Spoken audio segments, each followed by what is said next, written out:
Hi folks, and welcome back to another fly tying tutorial. The fly you see in the vise is a kind of twist on the hopper pattern or a traditional wet, whatever you want to call it. So without further ado, let's get into it. The hook in the vise is a Hanak H330 barbless hook. It's finished in bronze and it's on a medium wire hook. Now the medium wire is going to help me because I want this fly to fish on top of the water or just in the surface film. The thread I'm going to be using today is from UTC. It's the 140 in black, and I'm just going to catch in behind the eye and lay down a bed of tying silk. Now I got the idea for this from a short video I did recently, which was about manufactured barbless hooks. I hope you had a chance to check it out. And basically all I've done is I've grown that idea into the fly you've seen at the start of the video. So next I'm going to catch in my rib. As you can see, it's from Troutline, UV ribbon, and it's violet. It's quite a vibrant looking colour, and it really does shine through the body. So I'm going to just bring my thread up to the top here, catch that in on my side, and then I will come all the way back down to the base of the fly. Try not to catch the point like I just did there. And the next ingredient is some seal's fur. Now I'm not quite sure where this came from. If I was to hazard a guess, I would say Steve Cullen sent it to me, because I couldn't source any decent seals fur. It's quite a rough, raggedy kind of dubbing. Now before I do that, what I want to do is I'm just going to add some tacky wax to the thread. Now this is great for hoppers and this style of fly.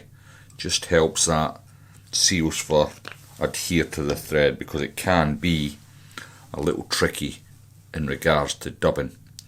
Now the sticky wax, what it does is, as well as help, it still makes it possible to move your dubbing up and down the thread, which is quite handy, of course.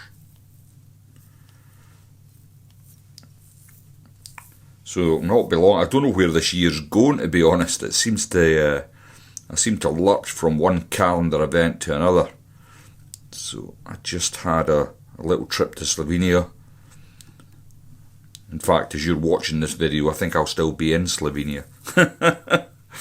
But yeah, it's been a very busy year so far, and it will not be long before terrestrials.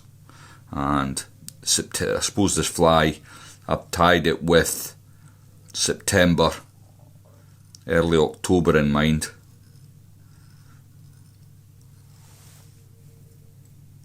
And I mean, Claret hoppers always do particularly well, but I think this one's going to go great guns. So I've created a sort of cigar shaped body here. It's quite easy to do with the dubbing. And I'm going to grab my rib and try and keep my turns fairly even. I don't want them too close together, because it is such a bright rib. I don't want it overpowering the fly. So I'll bring that round, I'll capture it in the front here, 3 turns of thread, and then I'm going to get a couple of turns in front. Then I can safely come in and take away the remainder of the rib. Now what I like to do at this point is come in with a little bit of Velcro, and seal's fur dubs out really nice. You get a great effect with this, and what it looks like in the water is a halo effect. Now if you wanted to fish this fly dry, you could simply gink it up, and the seal's fur holds that gink and will keep your fly in the surface of the water. So we've got our body looking pretty good, I think, and maybe a wee bit more work on your side actually. Let's not scrimp, Lindsay, with the scruffing. And what I'm going to do next is invert my vise. Next thing then, I'm going to add some black hopper legs, and I've got some here that have been pre-tied. Now I'm not one for counting exact numbers. What I want is a clump really. It's a suggestive thing more than it's got to be exactly right. I'm going to take one out there though, so I've got it pretty even. And then I've kind of split them, as you can see here, and I'm going to go down either side of the fly. Pull that up. Excuse my fingers, I'm getting a couple of loose turns, and then what I want to do is I'm just going to pull them in. I don't want a big long hopper legs hanging out the back of the fly here. So I've pulled them in like so, and once I'm content they're sitting correctly, I'm going to just clamp down on that further. Before I bring my vise back the right way round, I can remove the excess pheasant tail, and that's looking rather nice in my humble opinion. So next we're going to add our hackle. Now you can add black or you can add whatever colour you like really, but I'm going to be using a kind of ginger hackle, and this is a hackle from Hens. It's 351, the batch number I suppose. Now I don't know about you experienced fly tyers out there. If you even watch me, if you're experienced, why would you? But if you do, you'll notice that hackles and capes, they're good, really good quality ones, are either overtly expensive and not everyone can afford them, or the quality's getting poorer because there's just not enough. So I want quite a bushy fly here, and what I've done, I've selected 2 feathers from the cape. You might not be able to see that actually. Let me split them. So there's 2 feathers, and what I'm going to do, I've cleaned all the rubbish away, and what I want to do is just catch the tip. So I'll grab, I'm trying to do it on camera, I'm going to grab the tip here, and I'm just going to pull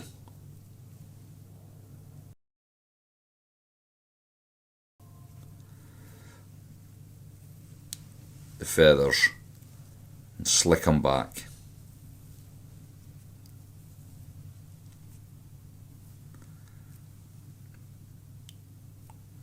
Try and get some of them small ones as well. As I said, the fly is designed to fish in the top layers of the water, so you want to have a nice bushy hackle at the front here. So I've caught that in. I'll get a couple of turns before I do anything else. I'm going to get a bit more wax onto my thread, pull that back, and then I'll leave that like so. Now the next thing then is to grab your hackle pliers. Make sure you get a hold of both the stalks, and we're going to bring that round. I'm going to try, just like you would do a normal hackle, just stroke the fibres backwards. Now it might not look too clever at the minute, but you've got to trust the process. It will come good. So as I was saying, it's designed to fish in the top layers of the water, obviously on a floating line, or perhaps even a midge tip if you want to pull it slightly under. Now I would fish a fly of this size on the point with smaller flies in behind. If I had a better quality cape and hackle, I wouldn't have to go through this using 2 hackles. It would I would just have to do one, but these Indian cock capes, they're quite well priced, and it makes them available to everybody. So I've caught that in with 1 turn. I'm going to just bring my bobbin up. What I've got here is a much shorter length of thread, and thread control is so important while you're fly tying. If you've not got thread control, you don't have any control. So I've caught that in, and now I'm going to come round and just get 3 or 4 turns. And what I'm going to do now, before I do anything else, is just catch in a half hitch at the eye. Belts and braces. Just make sure that's secure, because what you don't want to do, especially when you're tying on a curved hook, is for your thread to slip off and then it all goes a wee bit Pete Tong. So make sure you always secure at this stage, and then I can remove the excess hackle. Not too shabby. Just get another couple of turns to start creating my head. I don't want it to... I mean, I can see me actually pulling this through a wave. I think it would work quite well as well.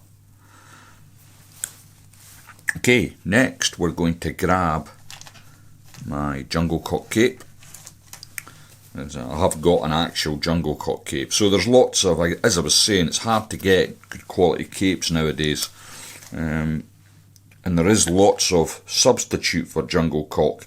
And I dare say, if you don't have jungle cock, it's not a showstopper. Simply use goose biots, or maybe even a little bit of glow bright floss. You'll get a very similar effect, but I don't think there's anything quite replaces real jungle cock. It's just the hues and stuff in the feather is amazing. So I'm going to catch that in 2 turns. I'm going to check my side, and then I'm going to check your side. And I'm not happy with how yours is sitting, so I'll come back 2 turns,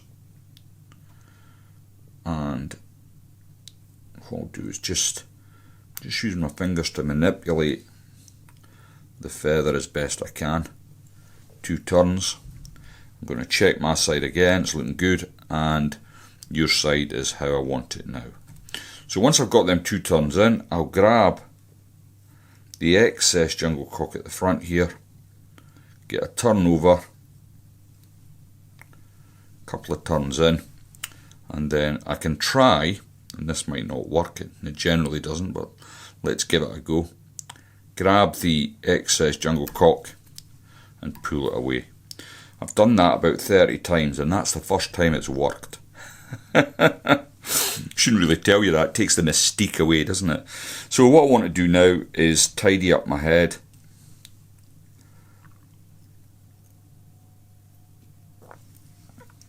Like so. That's a nice, neat head. I'll come in with my whip finish tool.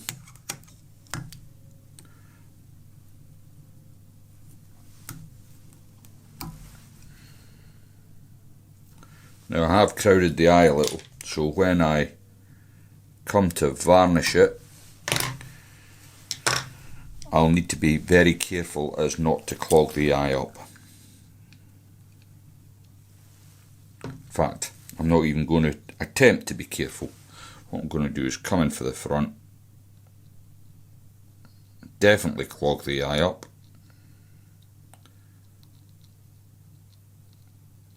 Yeah, this is just head varnish. It's from Uphaven. And the reason I'm using this as opposed to my usual fare, which is Solaris Bone Dry, is I seem to have misplaced my torch to cure the resin. So I'm going back to old school, original varnish. Now I've clogged the eye up, that's very evident here. So I'm going to come in with a little feather to just remove any excess varnish and make sure my tippet is able to go through when it comes to fishing this fly. And there we go. I hope you enjoyed that. Thanks for watching.